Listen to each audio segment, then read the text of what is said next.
శ్రీమాత్రే నమ. ఈరోజు భజగోవిందం 7వ శ్లోకం నేర్చుకుందాం. బాలస్తావత్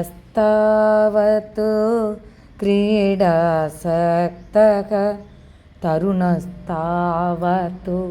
తరుణీసక్తః వృద్ధస్తావత్ చింతాసక్తః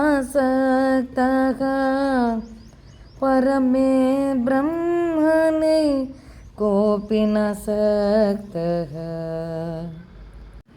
బాలావస్థలో సమయం దొరికితే ఆడుకోవాలి, ఆటల మందే ఆసక్తి చూపిస్తూ ఉంటాం. నేటి కాలంలో పిల్లల్ని మనమే అపురూపంగా గారాబంగా చాకాలి అని చెప్పేసి ఏమని మాత్రం లేకుండా వాళ్ళ ఏదో ఒక ఎక్సర్సైజ్ లాగా ఉండి తల్లిదండ్రులకు హెల్పింగ్గా ఉండాల్సిన పిల్లలు ఈరోజు కంప్యూటర్లకు సెల్లులకు అంకితమైపోతున్నారు. చుట్టుపక్కల చూడరా చిన్నవాడా, చుక్కల్లో చూపు చిక్కుకున్నవాడా. ఎంత అద్భుతంగా అందించారు చూడండి.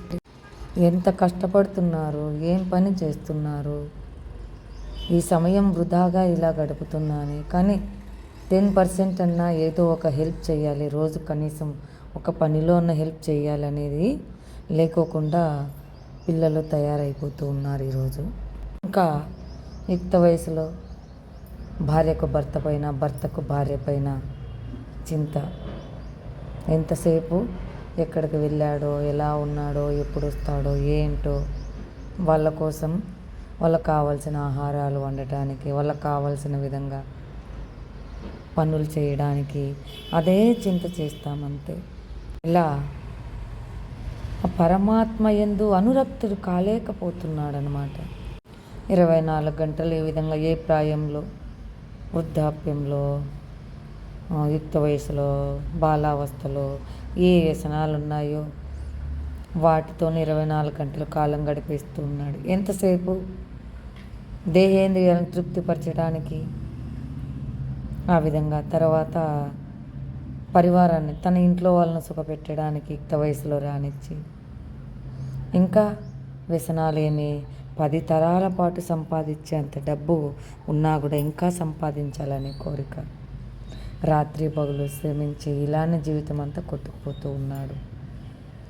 అసలు మానవ జన్మే దుర్లభమైనది, ఇంకా మళ్ళీ ఇది దొరకదు. ఇది ఒక అద్భుతమైన వరం అన్నమాట. కానీ అమూల్యమైన ఈ అవకాశాన్ని మోక్ష సాధనకు ఉపయోగించాలని భగవంతుడు మనకిచ్చాడు. కానీ దానిని ఈ దౌర్బల్యమైనటువంటి జీవితానికి 24 గంటలు తినడానికి, త్రాగడానికి, వస్త్రాలంకరణ, కుటుంబం బాగా సుఖంగా ఎండ వాన గాలి చలి లేకుండా ఉండడానికి నివాస స్థలాల్లో కూడబెట్టడానికే సరిపోతుంది. కానీ ఇందులో ఉన్న జీవుడు ఈ శరీరాన్ని వదిలేసి వెళ్ళిపోతే ఈ భూమి రాదు, ఈ ఏసీలు రావు, ఈ డబ్బులు రాదు, ఈ గృహం రాదు, ఈ ఆస్తులు రావు, ఈ ఆభరణాలు రావు. వచ్చేది మనతో పాటు మనం చేసిన పుణ్యము. అమెరికాలో ఉన్నామనుకో, అక్కడున్న డాలర్స్గా మన డబ్బును ట్రాన్స్ఫర్ చేసుకో. అట్లా ఆ విధంగా ఇక్కడ ఇహలోకంలో ఉన్నప్పుడు పరలోకానికి మనము అక్కడ పుణ్యంగా మార్చుకొని వెళ్ళాలి, లేదంటే నిష్ప్రయోజనమే అవుతుంది. ఆ విధంగా ఈ శంకరాచార్యులు వారు జగద్గురువులు వెర్రితనంలో ఈ విధంగా పోతున్నారని బాధపడుతున్నాడు. దేని ఎందైనా ఆసక్తి పెరిగిందనుకో, అనురాగం పెరిగి అది కావాలా పెరిగిందనుకో, అటువంటి సంఘంలోనే మనము తిరుగుతూ ఉంటాము. ఇప్పుడు సపోజ్ ఆధ్యాత్మిక సాధనలో ఉన్నప్పుడు ఎక్కడ సత్సంగం జరుగుతూ ఉంది, ఎక్కడ పూజలు జరుగుతున్నాయి, ఎక్కడ ధ్యానం క్లాసు, ఎక్కడ వన్ డే వర్క్షాప్ని ఎదురు చూస్తాం ఆ ఆలోచనలతో ఉన్నప్పుడు. లేదంటే ప్రాపంచికంగా ఉన్నప్పుడు ఎక్కడ ఫంక్షన్లు, ఎక్కడ పెండింగ్లు, ఎక్కడ ఎవరితో కలవాలి, ఎవరింటికి వెళ్ళాలి, ఏం మాట్లాడాలి, ఈ విధంగా మన ప్రయాణం అలా ఉంటుందన్నమాట.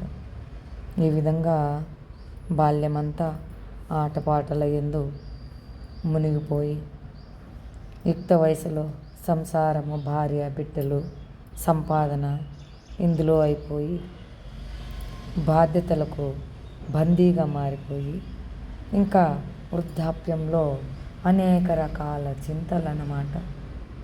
వృద్ధాప్య దశలో నిన్ను పలకరించే వాళ్ళు కూడా ఉండరు. కాలంలో ఏది ఎంత సమయం చేయాలో అంత సమయం చేస్తే ప్రాబ్లమ్స్ రావు. వృద్ధాప్యంలో 10 గంటలు చేయాల్సిన 8 గంటలు కష్టపడాల్సిన వాళ్ళు, 10 గంటలు కష్టపడాల్సిన వాళ్ళు రోజుకు 15 గంటలు 16 గంటలు కష్టపడటానికే జీవితం అంతా అంకితం చేసేసి నిమ్మలం లేకోకుండా, రెస్ట్ లేకోకుండా ఈ శరీరానికి నిరంతరము ఆలోచనలతో, శరీరం అంతా కష్టాలతో ఈ విధంగా అయినప్పుడు కనీసం రోజుకు 1 గంట అయినా ప్రశాంతత ఇచ్చామా నిద్రలో కూడా లెక్కలు ఏమి ఎలా అని అట్లా ఆ విధంగా కాలం గడిపి వృద్ధాప్య దశలో బాగలేక ఆయాసము, గ్యాస్ట్రిక్, షుగరు, బీపీ మందులతో జీవితము సతమతం అయిపోతూ అప్పుడే ప్రశాంతంగా జీవించి ఉంటే మామూలుగా ఉన్నప్పుడే ఆ జబ్బులు రావు. ఇప్పుడు ఎంతోమంది జ్ఞాన మార్గంలో ఉండేవాళ్ళు 70-80 ఏళ్ళ వరకు కూడా ఆరోగ్యంగా ఉండారు. కర్మ చేయడానికి కాయం వచ్చింది కాబట్టి కష్టపడి అందరూ బాగా చక్కగా జీవించేవాళ్ళు ఆ కాలంలో. కాబట్టి వాళ్ళకి ప్రాబ్లమ్స్ లేవు. బాగా యుక్త వయసులో ప్రాయంలో ఉన్నప్పుడే కష్టపడడానికి కొంత సమయము, జ్ఞానం తెలుసుకోవడానికి, భగవంతుని గురించి తెలుసుకోవడానికి, అంతరాత్మతో అంటే భగవంతుని సన్నిధానంలో గడపడానికి మనం ప్రయత్నిస్తే బాగుంటుందని తెలియజేస్తున్నాడు.